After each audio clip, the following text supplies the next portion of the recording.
Hello' guys, welcome back to my YouTube channel Anal G K master. Anal G K মাষ্টাৰৰ অন্য এটি ভিডিঅ'লৈ আপোনালোকক সকলোকে স্বাগতম জনাইছোঁ। আজি দেখাম আপোনালোকক ইউনিয়ন টেৰিটৰী আৰু ইয়াৰ কেপিটেলবিলাক, ইউনিয়ন টেৰিটৰী আৰু ইয়াৰ ৰাজধানীবিলাক আপোনালোকক দেখাম। তো কেইটা ইউনিয়ন টেৰিটৰী আছে আৰু ইয়াৰ ৰাজধানী কেইটা আছে আপোনালোকক এই ভিডিঅ'ৰ জৰিয়তে দেখাই দিম। তো বলক ভিডিঅ'টো আৰম্ভ কৰোঁ। আন্দামান এণ্ড নিকোবৰ আইলেণ্ডছ, ইয়াৰ ৰাজধানী হৈছে পৰ্ট ব্লেয়াৰ। পৰ্ট ব্লেয়াৰ হৈছে আন্দামান আৰু নিকোবৰ আইলেণ্ডৰ ৰাজধানী। চণ্ডীগড়ৰ ৰাজধানী চণ্ডীগড়তে আছে। Dadra and Nagar Haveli and Daman and দিউ, ইয়াৰ ৰাজধানী হৈছে, কেপিটেলটো হৈছে দামান। দাদৰা নগৰ হাভেলী দামান দিউৰ ৰাজধানী যদি সোধে সেইটো কি বুলি ক'ব? দামান বুলি ক'ব। দিল্লীৰ কেপিটেলটো হৈছে বা দিল্লীৰ ৰাজধানীটো হৈছে নিউ দিল্লীৰ কেপিটেল। জম্মু এণ্ড কাশ্মীৰ, জম্মু আৰু কাশ্মীৰৰ ৰাজধানীটো কি আছে? যে শ্ৰীনগৰ হৈছে, গৰমৰ দিনত শ্ৰীনগৰ হয় আৰু উইণ্টাৰ মানে ঠাণ্ডাৰ দিনত হয় জম্মুত। কি হৈছে যে দুটা ৰাজধানী থাকে কোনো ষ্টেটৰ, যে গৰমৰ দিনত হৈছে শ্ৰীনগৰত যায় ৰাজধানীটো আৰু জম্মুত কেতিয়া আহে? উইণ্টাৰত জম্মুত আহে।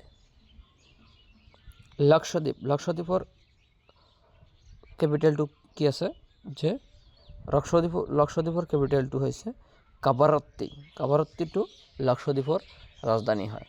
তো কোনোবাই যদি সোধে যে লক্ষদ্বীপৰ ৰাজধানী কি, বা কম্পিটিটিভ এক্সামত যদি সোধে যে লক্ষদ্বীপৰ ৰাজধানীটো কি, সেইটো হ'ব কি? কাবাৰত্তিটো লক্ষদ্বীপৰ ৰাজধানী হয়। তাৰপিছত পুডুচেৰীৰ ৰাজধানীটো ক'ত আছে, বা পুডুচেৰীৰ ৰাজধানীটো কি? সেইটো হৈছে যে পণ্ডিচেৰী পুডুচেৰীৰ ৰাজধানী। লাডাখৰ কেপিটেলটো ক'ত হয় বা ৰাজধানীটো ক'ত হয়?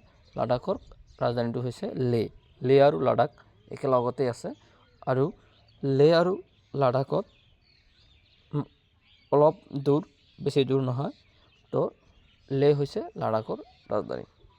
তো আপোনালোকে ভিডিঅ'টো ভালদৰে চাব, কাৰণ যিকোনো এটা ৰাজ্যৰ ৰাজধানী কম্পিটিটিভ এক্সামত আহেই আৰু সেইবিলাক কম্পিটিটিভ এক্সামৰ কাৰণে খুবেই গুৰুত্বপূৰ্ণ, আৰু সেইকাৰণেই মই এই ভিডিঅ'টো দিছোঁ।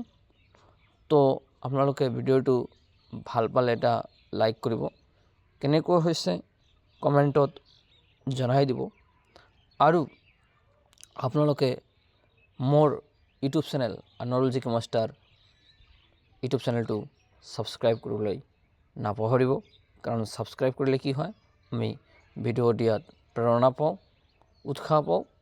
তো আপোনালোকে চেনেলটো ছাবস্ক্ৰাইব কৰি ওচৰত থকা বেল আইকনটো প্ৰেছ কৰি আপোনালোকে ৰাখি দিব, কাৰণ মই দিয়া ভিডিঅ'টো আপোনালোকে যাতে লগে লগে পাই যায় তাৰ কাৰণে বেল আইকনটো আপোনালোকে প্ৰেছ কৰি ৰাখিব। আজিৰ ভিডিঅ'টো এইখিনিয়ে আছিল।